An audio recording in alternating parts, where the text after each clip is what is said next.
Halo, saya Wis dari Nikoa Grill dan dalam video ini saya ingin mencoba Wahyu Tenderloin alias tenderloin lokal. Kita akan masak daging ini dengan sous vide, and for the extra flavor, nanti steaknya kita siring dengan Wagyu fat.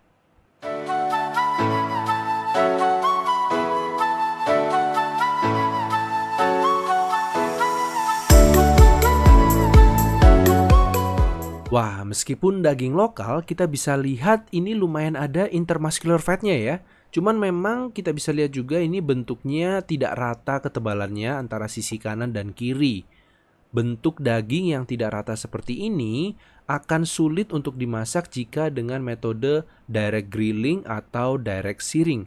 Karena panas yang masuk ke dalam daging tidak akan merata, jadi hasilnya nanti sisi yang lebih tipis akan lebih cepat overcook. Namun hal ini tidak akan jadi masalah dengan metode sous vide yang akan aku gunakan dalam video ini.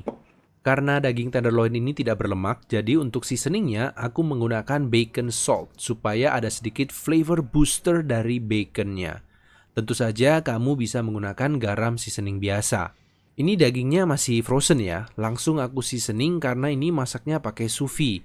Jadi biar lebih efisien waktu aja sih, karena ini syuting videonya waktu anakku masih tidur, jadi harus cepet-cepet.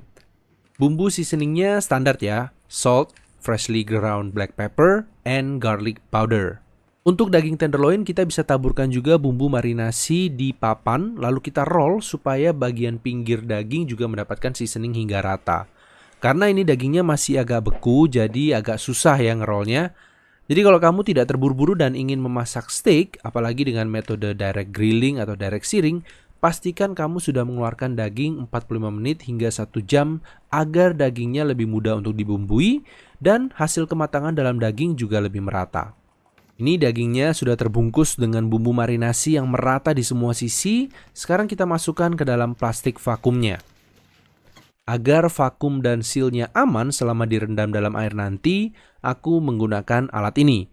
Sebagai alternatif lain, kamu juga bisa menggunakan Ziploc bag atau plastik vakum yang reusable secara manual. Kalau kamu ingin melihat referensi alat vakum seperti ini atau plastik vakum reusable yang aku juga pakai, cek aja link produk yang ada di bagian deskripsi video ini. Ini kontainer plastik yang berisi air yang aku gunakan untuk sous vide. Mohon maaf karena alat sous vide-nya lupa nggak ke video, tapi kalau kamu melihat, link produknya juga ada di bagian deskripsi video ini.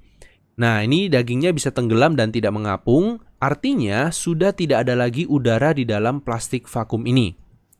Setelah diatur setting suhu dan durasi memasaknya, tinggal dipencet aja tombol start dan alatnya mulai bekerja untuk memanaskan dan menjaga suhu air selama durasi memasak.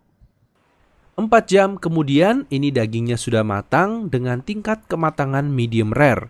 Apakah harus sampai 4 jam? Nggak juga sih, sebenarnya 2 jam aja sudah cukup. Tapi aku biasanya sampai 4 jam agar dagingnya terpasteurisasi. Artinya bakteri dalam daging bisa mati dan steaknya menjadi lebih aman dikonsumsi meskipun tingkat kematangannya medium rare. Jadi ini hanya ekstra hati-hati aja sih. Kadang kalau waktunya mepet ya aku pakai yang 2 jam juga. Oke, sekarang kita keluarkan dagingnya dan kita coba cium dulu apakah ada bau yang aneh. Aman guys, it smells incredible. Langkah berikutnya, gunakan tisu untuk mengeringkan kedua sisi permukaan daging. Lalu dengan sendok kita ambil bumbu marinasi yang masih tersisa di permukaan daging ini. Tadi setelah sous vide dagingnya aku masukkan ke dalam air dingin supaya suhu internal dagingnya menjadi turun. Dan sekarang suhu internalnya sekitar 37 derajat Celcius. Kenapa harus diturunkan suhu internalnya? Karena aku mau searing steak ini di atas pan dengan Wagyu fat. Kalau suhu internalnya tidak didinginkan, akan ada resiko hasil akhir steaknya nanti jadi overcook. Dan kalau steaknya overcook, ya sia-sialah waktu kita sudah berjam-jam untuk sous vide. Dan alasan yang kedua adalah aku memasak steak ini di apartemen. Jadi searingnya nanti nggak bisa full high heat karena bakal smoky banget. Jadi durasi searingnya akan lebih lama dengan medium heat. Oke, daging ini sudah siap. Let's make it look good.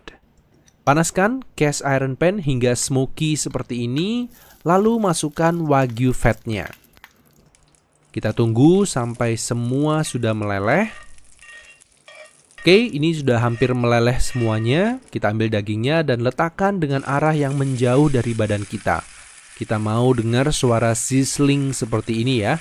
Dan bisa ditekan-tekan dagingnya supaya siringnya jadi rata. Setiap 30 detik kita bisa balik dagingnya.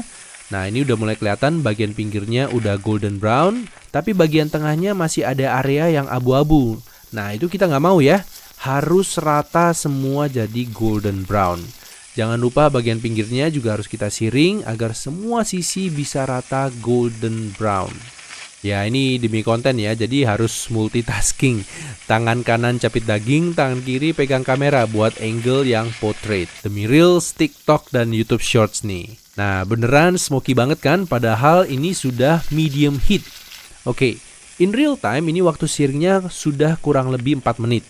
Biasanya sous vide steak itu maksimal 2 menit saja untuk siringnya. Tapi nggak masalah karena ini memang sudah aku persiapkan untuk siring yang lebih lama. Untuk memastikan kita cek dulu suhu internalnya. Ini suhu di dalamnya masih 36 derajat Celcius. Jadi karena daging ini cukup tebal, panas dari pan butuh waktu yang cukup lama untuk menaikkan suhu di dalam daging. Jadi in real time aku siring lagi kurang lebih selama 2 menit. Sampai semua sisi jadi golden brown seperti ini. Dan suhu internalnya kurang lebih di antara 45 sampai 50 derajat Celcius. Sekarang kita resting steaknya di atas cooling rack seperti ini. Secara umum aturan untuk resting itu durasinya separuh dari waktu siring di atas pan. Jadi kalau kita sear selama 6 menit, restingnya kurang lebih 3 menit. Setelah resting, aku cek lagi suhu internal dagingnya. Sekarang suhu internalnya di sekitar 57 derajat Celcius. Jadi kita sudah berhasil searing steaknya tanpa membuat jadi overcook. Nah, ini dia Wagyu sous vide steak alias tenderloin lokal. Daging lokal hanya dengan harga 50 ribuan aja. Udah gak sabar nih pingin tahu seperti apa hasilnya saat dipotong nanti.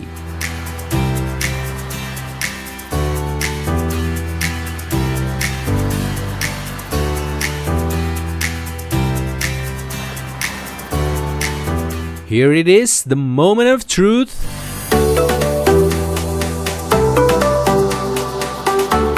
Wow, look at the juice. Ya, of course, juiciness-nya nggak akan seperti Wagyu ya. Tapi dengan harga daging yang hanya 50 ribuan aja, it's showing a good sign.